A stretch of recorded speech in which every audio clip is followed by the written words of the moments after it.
नमस्ते फ्रेंड्स, मैं हूँ ज्योति बुदिया। ये सेशन में रिकॉर्ड कर रही हूँ 9 सितंबर 2025 post market after Tuesday expiry. Second week है जो ट्यूसडे एक्सपायरी में है। आई वाज वंडरिंग, मैंने एक्सपेक्ट नहीं किया था बट सुबह से मजा आ रहा था कि मार्केट ने आज फिर से दोजी बना दिया। So it is a third doji and I am really enjoying it.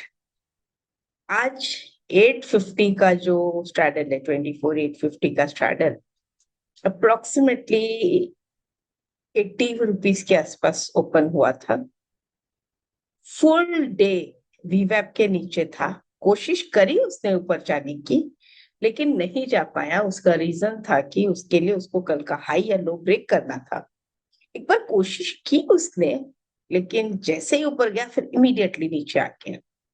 तो वो जो स्ट्रैडल प्राइस में हलचल हुई, बट एसएल हिट नहीं हुआ। और जब तक वीवैप के नीचे स्ट्रैडल प्राइस रहता है, आराम से लोग ट्रेड लेते हैं। राइटर्स के लिए वो बहुत बड़ा फैंसी रहता है और उसमें उनको मजा आता है। जैसे ही स्ट्रैडल के ऊपर जाता है तो ट्रेंड कंटिन्यू होता है, बट ऐसा आज कुछ नहीं हुआ। फिर से एक थर्ड दोजी बन गया। और अब आज एक्सपायरी थी, इसे कह सकते हैं कि भाई मार्केट साइडवेज रह गया। कल वापस से new week, new settlement weekly start हो रहा है, तो वोलेटिलिटी आ सकती है कल। Every day we are expecting, but एक चीज ध्यान रखें। पहली बात, बिना स्टॉप लॉस के कोई ट्रेड नहीं करें। और दूसरी बात, जब तक ट्रेड में कंफर्मेशन नहीं आए हम ट्रेड नहीं लेते। देखिए, अगर राइटिंग समझ में आती है कर सकते हो, बाइंग समझ में आती है करो, जो समझ में आए करो। जब तक आपको निफ्टी में कंफर्मेशन नहीं मिलती है, ट्रेड करना जरूरी है? That is the biggest question mark I will ask you all for ever. क्या ट्रेड नहीं मिलने पर जबरदस्ती ट्रेड करना जरूरी है? तो चलिए स्टार्ट करते हैं और आज की एनालिसिस करते हैं। Friends, starting with the disclaimer as usual, मैं अपना व्यू स्टडी रख रही हूँ आपके सामने। आज एक्सपायरी डे है, तो सब लोगों की इच्छा है कि मैं थोड़ा एक्सपायरी का फिर से डायरेक्शन दिखाऊं। नए लोग हमारे साथ जुड़ते जा रहे हैं, ये I will thank you all कि आप लोग नॉलेज को फैला रहे हो, जिससे और लोग हमारे साथ जुड़ रहे हैं उनको भी इस नॉलेज के बेनिफिट मिलने दो। लोग जुड़ते रहेंगे, मैं सिखाते रहूंगी। जैसे जैसे व्यूज बढ़ते जाएंगे मेरी ट्रेनिंग स्ट्रांग होती जाएगी। ये बात ध्यान रखिए। अब ये आपके ऊपर है कि मैं चाहती हूँ सब लोग सीखिए। और फ्रेंड्स, मैं एक फिगर व्यूअर्स और सब्सक्राइबर्स का सोच रखी हूँ। जिस दिन वो हो जाएंगे ना, उस दिन के बाद पेड कोर्सेस बंद कर दूंगी। आप लोग से डायरेक्ट मैं यूट्यूब पे ही बात कर लूंगी और यूट्यूब पे ही डिस्कस कर लूंगी।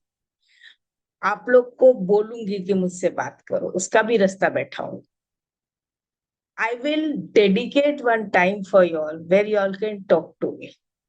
But वो सिचुएशन और वो टाइम लाना आपके हाथ में है। आप लोग कितना मुझसे सीख सकते हो, सीखिए। अभी जब आपको मेरी पर्सनल टाइम चाहिए तो डेफिनेटली नॉमिनल चार्जेस में मैं एक आपको सिखा रही हूँ। उसके बाद डिटेलिंग ऐसा भी है कि मैं 1 ईयर तक भी आपका हैंड होल्ड करके रखती हूँ। कोई बहुत बड़े चार्जेस 1 ईयर के भी नहीं है, और जो छोटे छोटे कोर्सेस लेती हूँ उसके भी कोई बहुत बड़े चार्जेस नहीं है। तो सीखिए, आप जितना सीख सकते हो आपकी ट्रेडिंग बेटर होगी। और लोगों की डिमांड पे कि भाई आप ये टेक्निकल कैसे करते हो, आप ऐसे सोचते कैसे हो, आप ये सब करते कैसे हो। तो फ्रेंड्स, इसके लिए मैंने एक 3-4 डेज का वेबिनार ऑर्गेनाइज करवाया है at a very very nominal cost. 1 1 hour का सेशन है। वाई कॉस्ट मैं फ्री कर सकती थी, बिल्कुल कर सकती थी। उसमें छोटा सा कॉस्ट इसलिए लिया है क्योंकि यहाँ पर मैं आप लोगों के साथ चैट पे नहीं, आपकी वॉइस खोलकर और आपसे बात कर सकती हूँ। आप डाउट्स पूछ सकते हो, मैं आपके डाउट्स क्लियर करती हूँ। जिन्होंने ऑलरेडी अटेंड किए हैं मेरे ऐसे वेबिनार्स, उनको पता है कि मैं उनका माइक अनम्यूट करवाती हूँ और उनको बोलती हूँ कि आप अपने मुंह से क्वेश्चन पूछिए मुझे। तो फ्रेंड्स, उसकी तो कॉस्ट लगेगी। ऐसा नहीं है कि आप चैट पे क्वेश्चन टाइप कर दो और मैं खाली उसका जवाब दे दूं। कई बार ऐसा होता है कि आपने चैट पे क्या टाइप किया है मेरे समझ में ही नहीं आता है, तब भी मैं आपसे कहती हूँ my friend please unmute yourself and talk to me. आप क्या बोलना चाहते हो मुझे समझ में नहीं आता है। और जब वो क्वेश्चन पूछते हैं उससे सब लोगों को नॉलेज साथ में ही मिलती है। तो जहां मेरा पर्सनल इन्वॉल्वमेंट इतना ज्यादा हो जाता है तो एक छोटी सी फीस तो बनती है भाई। तो अगेन सी, आज मार्केट में इसे 2G कहें या क्या पैटर्न दूं मुझे नहीं समझ में आ रहा। इट इज छोटा सा, यू कैन से मारोबोजू। ओपन लो भी नहीं है, क्लोज हाई भी नहीं है, थोड़ा सा डिफरेंस है। कल का हाई नहीं तोड़ा, कल का लो नहीं तोड़ा, कल के अंदर एक इनसाइड बार बना दिया। ये जो एक थर्सडे से सारा जो चला आ रहा है, ऐसा लग रहा है कि बस अब ये इस तरफ आने को तैयार है। थोड़ा पुश चाहिए इससे। ये पुश, एक तो इसका हाई क्रॉस करना, फिर ये, और जैसे ही ये ट्रेंड लाइन ब्रेकआउट करता है उसके बाद फिर हो सकता है कि हमें अच्छी रैली देखने मिल जाए। Why? Because not only that, हम इसके साथ में एक इसमें राउंडिंग बॉटम भी बनाते हैं। कई लोग लिखते भी हैं और ये बात सच भी है कि मार्केट कभी कभी ऐसा बिहेव करता है कि हम कोई भी स्टडी करते हैं सब फेल हो जाती है। राइट? अब ये देखिए कि टेक्निकल एनालिसिस करीब करीब सभी जानते हैं, कहीं से भी सीखी होगी, कहीं भी पढ़ी होगी, सब जानते हैं। लेकिन हम इतने दिनों से, ऑलमोस्ट 3 मंथ्स, 2 या 3 मंथ्स होने को आ गए, हम रोज मिलते हैं, रोज स्टडी करते हैं। एटलीस्ट 60% से ज्यादा तो मेरी एनालिसिस ठीक रही होगी। ये मेरे क्वेश्चन का आंसर आप लोग करिएगा कि अप्रोक्सीमेटली 60% से ज्यादा मेरी एनालिसिस ठीक रही होगी, जिसने आपको कहीं ना कहीं गाइड किया होगा, हेल्प किया होगा। और अगर गलत भी हुई तो लॉस जो है वो बहुत छोटा सा हुआ हो। मैं फिर भी ये कहती हूँ कि आप स्टडी करिए, मेरी स्टडी के साथ आप भी स्टडी करिए और उसके अकॉर्डिंग ही काम करिए। तो आज भी अभी भी RSI अगर देखो तो यहाँ पे मार्केट जो है, RSI 51 52 था, RSI बढ़ रहा है धीरे धीरे 54, प्राइस पे ऊपर क्लोज हो रही है। अगर मैं इसको 2 डिग्री लोअर या 2 लेवल लोअर लेके जाती हूँ तो यहाँ पर भी मैंने सब बना रखा है भाई। ऐसा नहीं है आप अकेले इंतजार कर रहे हो, मैं भी आप लोग के साथ में इंतजार कर रही हूँ। ये देखिए ये जो बन रहा है, मैं भी मूवमेंट का इंतजार कर रही हूँ। मुझे अपसाइड या डाउनसाइड के मूवमेंट से मतलब नहीं है, मैं मूवमेंट का इंतजार कर रही हूँ। और मुझे ऐसा लग रहा है कि यहाँ पे अभी प्राइस फंसी हुई है। अगर मैं ये और ये बना देती हूँ तो अब जो है प्राइस फंस गई है। अब इसे अगर देखो कितने रेजिस्टेंस है, कल भी मैंने कहा था 61 EMA के ऊपर ही चल रहा है, डेली में भी, अभी भी। ये ब्रेक, ये ब्रेक, ये कितने सारे रेजिस्टेंस हैं। इन सबको ब्रेक करने में मेहनत तो लगेगी, और जब लगेगी तो थोड़ा स्पीडली भी आ सकता है, देखते देखते काम हो जाए। एक जो मुझे आज एडिशनल चीज यहाँ पे लगी, एक तो RSI और उससे ज्यादा MACD is ready to give me a positive crossover. अभी रेडी हुआ है, मैं गारंटी नहीं ले रही, हो सकता है ये नीचे घूम के कल वापस आ जाए, बट रेडी हो रहा है। इसने अपना थोड़ा सा पॉइंट को ऊपर की तरफ किया है। अगर इसने पॉजिटिव में पॉजिटिव क्रॉसओवर दे दिया तो फ्रेंड्स एक जमाना बीत गया पॉजिटिव की, पॉजिटिव क्रॉसओवर एक छोटा सा यहाँ दिया था, उसके बाद लेकिन यहाँ पे जो पॉजिटिव में पॉजिटिव क्रॉसओवर दिया था that was around about 14th अगस्त। तो 14th अगस्त को जो इसने पॉजिटिव में पॉजिटिव क्रॉसओवर दिया था उसके बाद देखिए मार्केट अच्छा गया था। उसके बाद पॉजिटिव में पॉजिटिव क्रॉसओवर अभी तक ढंग का देखने नहीं मिला है। एक यहाँ पे छोटा सा देखने मिला है, ये देखिए यहाँ पर। एक्चुअली इसे मैं पॉजिटिव में पॉजिटिव नहीं करूंगी, इसे नॉर्मल क्रॉसओवर कहूंगी।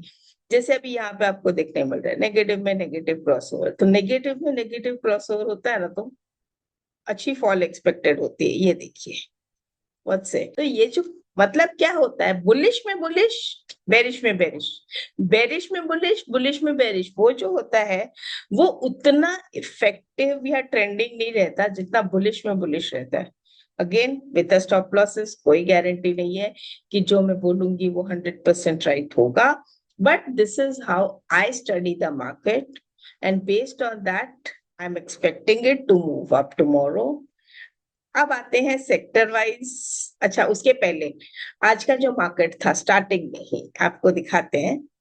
जो मार्केट खुला था कल बंद हुआ 800 पे, 800 का जो स्ट्रैडल प्राइस आज ओपन हुआ था और ओपनिंग जो हुई थी वो 24,850 की हुई थी।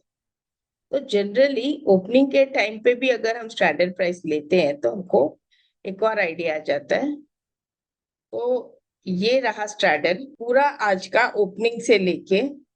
कोशिश की इसने यहाँ पे जाने की, नहीं पॉसिबल हुआ, बट क्यों, आरएसआई वाज नॉट, कोशिश इसने की तो भी आरएसआई वाज बिलो 30। जब तक आरएसआई अबाउ 30 नहीं जाएगा मैं उसकी कोशिश को भी यूज नहीं करूंगी। तो अगर डेटा मुझे क्या बोल रहा है, जो 80 रुपीज है देखिए शाम तक वो 18 बन गया। So this is writers fancy. Writers बहुत प्रेफर करते हैं कि ये चीज हो। तो एक्सपायरी के दिन अगर ये ब्रेकआउट दे दे तब तो मजा आता है, नहीं तो मैक्सिमम एक्सपायरीज जो अभी तक हमने देखी है, अब देखो जितनी एक्सपायरीज हुई है वो सारे वीडियोस जो न्यू लोग ज्वाइन हुए हैं हमें, वो मेरे सारे एक्सपायरी वीडियोस निकाल कर देखिए। मैंने क्लियरली बताया है कि कहाँ पे मूवमेंट आया, कहाँ नहीं आया और कैसे हमें उसे देखना चाहिए। तो ये पूरी चीज मैंने यहाँ पे सिखाई है, एक्सपायरी का हर वीडियो देखिएगा। आज मूवमेंट में आईटी स्टॉक्स चल रहे थे अच्छा खासा। आईटी आईटी के सारे स्टॉक्स आज पॉजिटिव थे। आज पहला ही दिन था इसीलिए सब पॉजिटिव तो थे, लेकिन मुझे कॉन्फिडेंस नहीं आ रहा था। फिर आते हैं फार्मा। अगेन फार्मा ने 61 ईएमए के ऊपर क्लोज तो दे दिया। मैं 61 ईएमए मूविंग एवरेज यूज करती हूँ। It is based on fib ratio 61.8। अब 61.8 है तो 62 क्यों नहीं, 61 क्यों, तो ऐसा कुछ नहीं है, मैंने 61 स्टार्ट कर दिया तो 61 से ही करती हूँ। तो मैं इसी को यूज करते आ रही हूँ कई सालों से and it is working for me. जो भी करो उसके अकॉर्डिंग सी। बैंक निफ्टी के सॉरी हेल्थ अपन हम लोगों ने कल बना के रखा था कि वैसे का वैसे ही यहाँ पे आ गया और इसके ऊपर चला गया। एफएमसीजी फिर मेटल्स, मेटल्स पे 2 दिन हो गए 2G बन रहा है। और ये 2G भी ऐसे बनती है जैसे एकदम इनविजिबल कैंडल हो। बैंक्स, बैंक्स, निफ्टी बैंक एकदम, ये भी चुपचाप, ऐसा लग रहा है इनको देखकर कि इनका मूड ही नहीं है चलने का। बैंक निफ्टी ऐसा लग रहा है जब से इसकी वीकली एक्सपायरी बंद हुई है इसका काम करने का मन ही नहीं है। बिल्कुल कैंडल्स छोटे छोटे साइडवेज एकदम। जब खाली लास्ट वीक होता है ना एक्सपायरी का तब इसमें थोड़ा मूवमेंट आता है, बाकी ये एकदम साइडवेज चुपचाप चलते रहते हैं। ये देखो ये एकदम बस यहाँ पे थोड़ा चला था फिर चुपचाप चलते रहते हैं। खाली एक्सपायरी के लास्ट वीक में इनमें थोड़ा काम करने का मूड होता है, बाद में देखिए इसे। तो बैंक निफ्टी को देखकर अभी हाल फिलहाल हम कुछ नहीं बोल सकते। ऑटो जो भाग रहा था इंडेक्स, ऑटो थोड़ा सा आज छोटू सा दोजी बना दिया। RSI 70, कहीं से कोई नेगेटिविटी अभी तक नहीं दिखाई दी है। स्टॉक्स भी करीब करीब इसके साइडवेज ही चल रहे थे, जिसमें माइनस भी थे कोई भी स्टॉक्स, तो इतना कोई बड़ा माइनस नहीं दिख रहा है कहीं पे भी। अगर मैं माइनस देखूं तो चाहे वो रियलिटी हो कोई भी हो, इतना बड़ा माइनस नहीं दिख रहा है। पॉजिटिव में खाली है निफ्टी IT, मुझे बहुत अच्छा पॉजिटिव दिख रहा है। अगर इसका फॉलोअप आ जाए तो एक ये लेवल तक शायद जा सकता है। बाकी तो निफ्टी का तो आपका मैंने बता ही दिया, और ये एज इट इज बना के रखूंगी, इसको डिलीट नहीं करूंगी। देखते हैं कल क्या सिचुएशन बनती है निफ्टी की। निफ्टी क्या सच में हमसे बातें करती है कि नहीं करती है?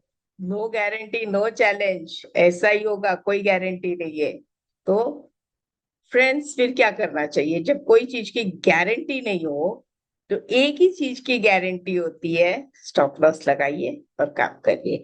बिना स्टॉप लॉस की ट्रेडिंग मत कीजिए। क्यों? कि हम लोग प्रॉफिट्स को कंट्रोल करते हैं, लॉसेस को कंट्रोल नहीं करते। प्रॉफिट में हम फटाफट निकल जाते हैं, लॉस में हम पोजीशन को जब तक जीरो नहीं हो जाए ना तब तक खड़े रहते हैं। और इसीलिए stop loss is very important. अगर स्टॉप लॉस नहीं लगा सकते हो तो let me be very rude, don't trade, don't trade. बस इसी के साथ चलिए फिर कल मिलते हैं। नमस्ते।